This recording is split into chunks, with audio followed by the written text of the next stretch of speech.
Ok. S'il y a un type de personnage que la majorité des gens adorent, c'est bien les super-héros, que ce soit grâce aux comics, aux jeux vidéo, aux séries animées ou encore aux films live. Et c'est grâce à ce dernier média que j'ai découvert mon super-héros préféré. Alors la manière dont je l'ai découvert est très simple. Il faut m'imaginer moi, mais à l'âge de 6 ans. À cette époque, un pote à moi m'avait dit de regarder un certain film de super-héros. Du coup, qu'est-ce que j'ai fait? J'ai téléchargé ce fameux film de super-héros sur Emule. Après un téléchargement de 6 jours, je l'ouvre et là, le choc total.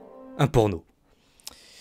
Alors oui, pour ceux qui ne se souviennent pas ou qui n'étaient peut-être pas nés à cette période, Emule c'est un peu le grand daron du torrent. Sauf que t'avais une chance sur deux de tomber sur un porno quand tu téléchargeais un truc. Du coup bon, c'est pas ouf. Après m'être fait avoir, j'ai téléchargé un autre fichier et cette fois-ci, waouh! Je découvre le meilleur film que je n'avais jamais vu à l'époque pour moi. Le premier Spider-Man de Sam Raimi.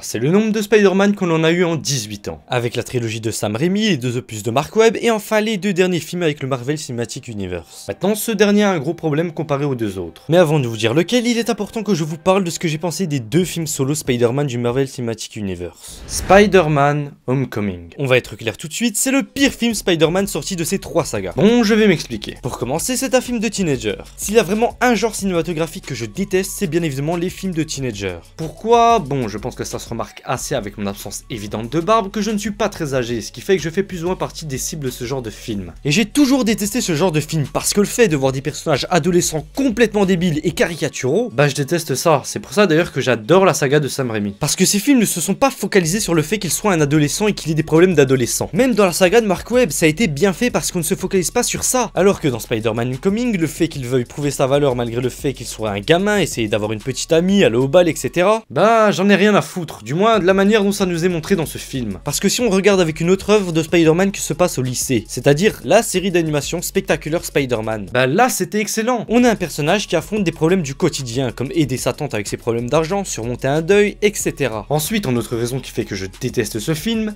la mise en scène.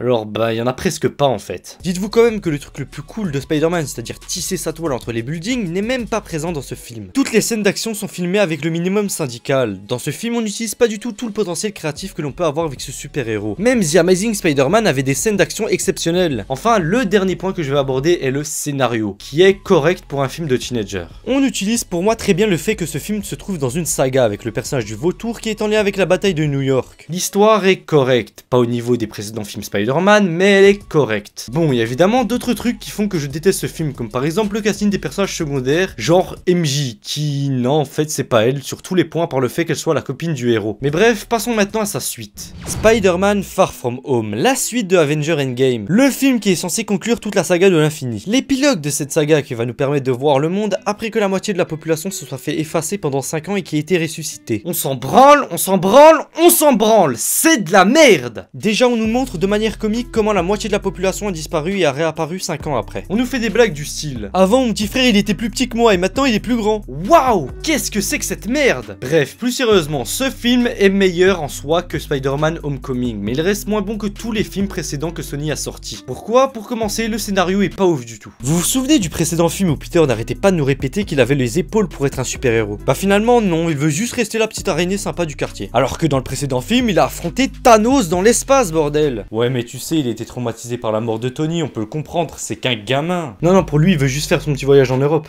Donc en gros, on a un personnage qui refuse d'être un héros et qui préfère vivre sa vie normale. Pour ce qui est de l'histoire de ce film, bah c'est Peter qui part en colonie de vacances en Europe et qui va avoir des ennuis à cause de Mysterio. Et on va être clair tout de suite, c'est presque comme le précédent scénaristiquement, c'est-à-dire que c'est correct, voire catastrophique. Genre par exemple le plot twist avec Mysterio. Sérieusement, Peter donne l'une des armes les plus destructrices au monde à un mec qui l'a vu 3 fois. Mais sérieux, c'est quoi ce bordel? Ouais mais bon, c'est un gamin, c'est normal qu'il n'ait pas la maturité pour prendre de grandes décisions. Ah, je vois, c'est littéralement la raison qui fait que je déteste les films de teenagers.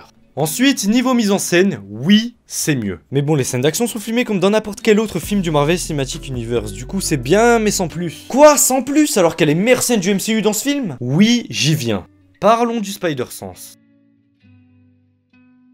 Donc dès le début du film, Peter dit à Tante May que son Spider-Sense bug. Sauf qu'il parle pas à Tante May, mais à nous là, les spectateurs. Parce qu'il y a que les fans qui se sont plaints qu'on n'avait pas eu le Spider-Sense dans le précédent film. Oui, on a visuellement la meilleure scène du MCU dans ce film. Mais le problème c'est que cette scène, voire ces deux scènes, si on prend en compte la scène vers le dénouement, bah elles sont trop bien faites pour ce film. On n'a pas comme dans Doctor Strange une certaine continuité tout au long du film. Non, là on a deux scènes incroyables et tout le reste. Et d'ailleurs ça se voit que les deux scènes incroyables de ce film ont été faites à part. Pourquoi je dis ça? On a une scène d'illusion incroyable avec des visuels de ouf qui se termine par Peter qui se prend un train. Il arrive à s'en sortir mais difficilement avec beaucoup de blessures et il tombe de fatigue dans le train en question. Et qu'est-ce que fait le film? Il désamorce toute cette scène incroyable par un gag de merde. Aïe, quelle humiliation!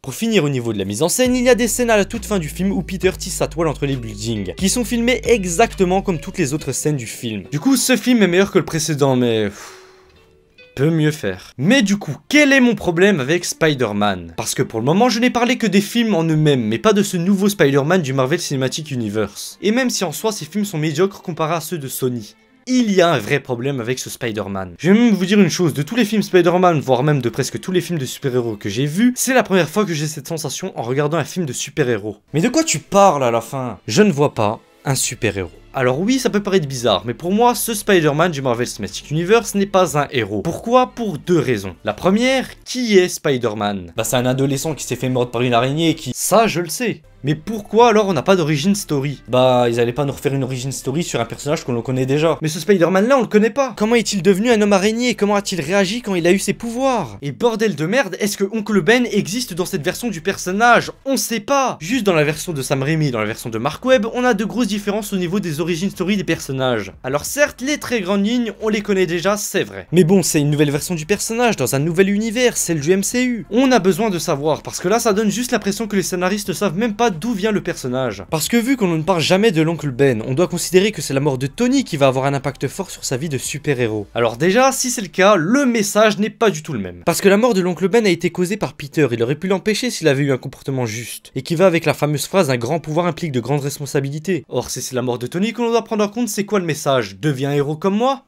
Et d'ailleurs, en parlant de Tony Stark, comment se fait-il que j'ai plus l'impression de voir Iron Man Jr. plutôt que Spider-Man? Sérieusement, est-ce que c'est normal que la création de presque tous les costumes de Peter soit liée directement ou indirectement avec Tony? Le fait que ce soit lui-même qui fabriquait ses costumes dans les deux autres sagas donne une impression de proximité avec le super-héros. Ou encore, pourquoi gâcher dès maintenant le fait qu'il ait son anonymat et faire comme Tony? Enfin, sur le papier, c'est une bonne idée, parce qu'il pourrait enfin y avoir des enjeux pour Peter. Et c'est d'ailleurs la seconde raison qui fait que je ne le considère pas comme un super-héros.